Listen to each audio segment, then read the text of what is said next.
Taste the Daily.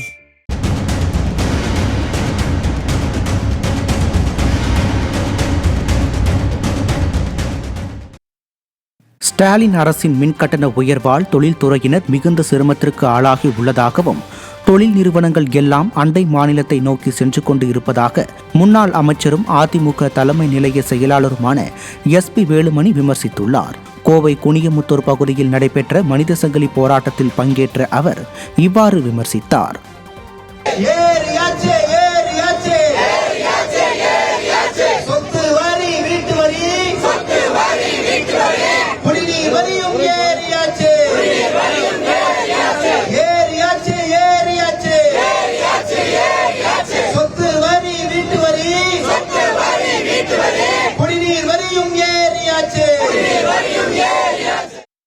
இன்னைக்கு திமுக ஆட்சியில திட்டங்கள் செய்யாட்டி பரவாயில்ல. இன்னைக்கு சொத்து வரி 100%, 150% அதிகம். இன்னைக்கு பாத்தீங்கன்னா வீடுகளுக்கு 100%, கடைகளுக்கு எல்லாம் பாத்தீங்கன்னா வர்த்தகத்துக்கு எல்லாம் 150%. அதுக்கப்புறம் பாத்தீங்கன்னா இன்றைக்கு வருடம் 6% உயர்வு. எவ்வளவு பாத்தீங்கன்னா இதெல்லாம் இந்த உயர்வுல எங்க பாத்துக்கணுமோ ஆங்கிலேயர் ஆட்சிக்காரில் இந்த மாதிரி எல்லாம் இருக்கும் வரி போடுறது. அந்த மாதிரி இன்னைக்கு மோசமான நிகழ்வு. இன்னைக்கு பாத்தீங்கன்னா வருடம் 6%. லேட்டா போய் தாமதமாக கட்டினால் அதற்கு 1% அபராதம். பாருங்க எப்படி போயிட்டு இருக்கு பாத்துங்க. ஆனால் அது மட்டுமல்ல, இன்னைக்கு குப்பைக்கு வரி, மின் கட்டணம் 3 முறை உயர்வு. அது நம்ம மாவட்டம் எல்லாம் தொழில் நிறைந்த மாவட்டம். இன்னைக்கு பீக் அவர் மின் கட்டணம் போட்டு உயர்வை போட்டு பீக் அவர் அந்த மின்சார்ஜ் போட்டதுக்கு அப்புறம் தொழில் எல்லாம் போயிருச்சு.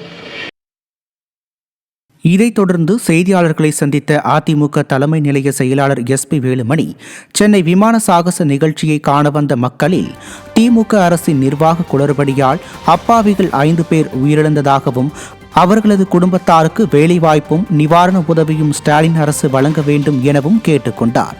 இந்த போராட்டத்தில் பேராசிரியர் கல்யாண சுந்தரம், குனியமுத்தூர் பகுதி அவைத்தலைவர் SM உசேன், குனியமுத்தூர் பகுதி கழக செயலாளர் மதனகோபால் மற்றும் கழக வார்டு செயலாளர்கள், மகளிர் அணியினர் உள்ளிட்ட ஏராளமானோர் பங்கேற்றனர். மிகப்பெரிய அளவில் பாத்தீங்கன்னா நம்முடைய மக்கள் இந்த மாதிரி ஒரு சூழ்நிலை வரும்போது எல்லாமே ஆர்வமா வருவாங்க. இளைஞர்கள், பொதுமக்கள்லாம் மிகப்பெரிய அளவுக்கு வந்திருக்காங்க. கண்டிப்பாக பாதுகாப்பு கூடுதலாக கொடுத்திருக்க வேண்டும். அந்த கொடுக்க தவறியதை கண்டிக்கிறோம். அது மட்டுமல்ல, இன்றைக்கு கூடுதலாக காவல்துறை கொஞ்சம் விழித்துக் கொண்டிருக்கணும். அந்த எல்லா பக்கம் போட்டு அதே போல கூடுதலாக வண்டி, அதே கூடுதலாக பாத்தீங்கன்னா உங்களுக்கு மெட்ரோ ரயில். இன்னைக்கு பாத்தீங்கன்னா நிறைய நம்ம சாதாரணமா இந்த கிரிக்கெட் மேட்ச், இந்த TNPL, அந்த IPL நடக்கும் போதெல்லாம் கூட அந்த கூடுதலாக எல்லாம் நிறைய பஸ் எல்லாம் விடுறாங்க. அந்த மாதிரி எல்லாம் விட்டு இதை கூடுதல் கவனம் செலுத்திருக்க வேண்டும். கவனம் செலுத்தி தவறிவிட்டார்கள். கண்டிப்பாக இது போன்ற நிலை இனி கண்டிப்பாக இருக்கக்கூடாது. மீண்டும் அதே போல எங்க பொதுச் செயலாளர் தெளிவாக அறிக்கை விட்டிருக்காரு. அந்த குடும்பங்களுக்கு கூடுதலாக வேலை வாய்ப்பும் அதே போல பாத்தீங்கன்னா நிவாரண நிதி கூடுதலாக வழங்க வேண்டும்.